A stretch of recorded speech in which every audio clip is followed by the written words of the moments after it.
gabbai himadha hagadhaatti rabbitti isin himanne hawaasa keessa jiraadullee jeeqee jiraachuutti jira sammuu kiyyaalillee jeeqame ofitti sammuu kiyyaa wali bu'u jira waan ta'eef akkasi qubana qabaadha isinin jechuu barbaada. Assalamu alaikum warahmatullahi wabarakatuh. Jirtu hordoftoota fi kabajamtoota kiyya har'a guyyaadha waa isinitti himachuu dhufe dhiifama irraa godhaati. Sila boo hin barbaadu wantoota na boochisan miidhaa anarra ga'e wantoota nama boochisantu jiraani. Isa kanarra hojjekee hedduu takka boo'eera yeroo dheeraas boo'eera hawaasni na faana jiraatus baay'ee na faana boo'ee rakkateera. Wanti anamma dubbachuu barbaadu viidiyoo kana sa'aatii 24 qofa tura. Achi booda ammootu wanti kiyya yoo furmaata argate yoo wanti kiyya furmaata argate wanti an barbaadu sun naa ta'e okay rakkoo takka hin qabu waan dubbadhu hin qabu. Yoo lakkii furmaata hin qabu naan jedhaniitiin jedhani furmaanni an qabu yoo jiraate gadi ba'ee hawaasa Oromootitti wanta narra ga'eetiin jedhe eega waggaa 3 Saudi Arabiyaa keessa dhufe waan narra ga'eetiin jedhe takka 2-3 jedhee dubbachuuf ta'a waan hedduu garaas hin nyaatuu fi wanta hawaasni guutuun naaf ragaa ta'anii fi wanta qaamni kiyya bayyaan kiyya irra jiru guutuu hawaasa kanatti himachuu barbaada. Dhiifama boollee fedhu ture miira keessa turetu na boochisa. Dhiifama viidiyoo kukutuu kiyyaaf rakkoon an guddaan qabu yoo jiraateetiin jedhe hawaasa Dubaay keessa jiraatan namootiin Dubaay keessa jirtanii warrooti shaadaa na qabachiiftanii amaana ani isinitti amaanaadha.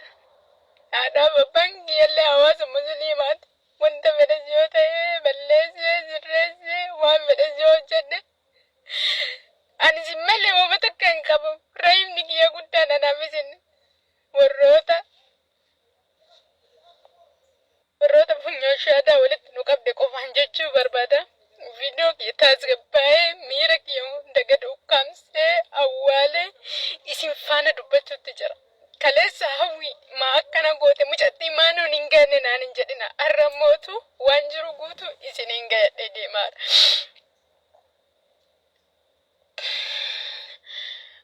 Waa'ee kiyya na argana gaafadha milkiin hedduu takka waa hedduun na miidhaara hiriyoonni isaa aanaa faanteen isaa na dubbadha keessaan dhaqaati lakki yoo isin jettani wanta dhala namaa irratti hin dalanne gochaa inni narratti dalage sa'a 24 keessatti gadi baasuu deema gaafa sammaanuun hin genne hin jedhina. Dhalli namaa waliif bineensaan akka hin jenne booda tana quba na qabaadha hawaasni kiyya yoo sa'a 24 keessatti warrooti shaadaa na qabachiiftanittis warroonni an amaanaa isinitti ta'e warroonni islaamummaaf oromummaa walitti qabnu warroonni hiriyyaa isaa taatan dhimma kana gatteettanii naa xumurtanii naa fixxan haala dunyaa kiyyarra ta'e haala fayyaa kiyyarra an rakkoota kan qabu waan gabaa isaas ta'e isas balleessu. Akka isin jedha artutte nama isii miidhee nama duraanillee bultiillee waliin ijaaratanii addaan baanna fakkaate nama kana nama isii miidhe kana warri keessa beeytan dubbii waan isiin taate miidhaa isii ilaalaa fi fixaa fi addunyaa isii yoo addunyaallee taate waan biraallee haa taatu haqa isii akka deebisaniif irraa fuudhaa fi dubartiin boochisan aki ati ilmi dhiiraa miidhame malee dubartii akkana jettaniin boochisan wallaahi billa salphina. Imimmaan isii kun hooma jireenya keessaa si baasa namummaa keessaa si baasa nama hin taatu.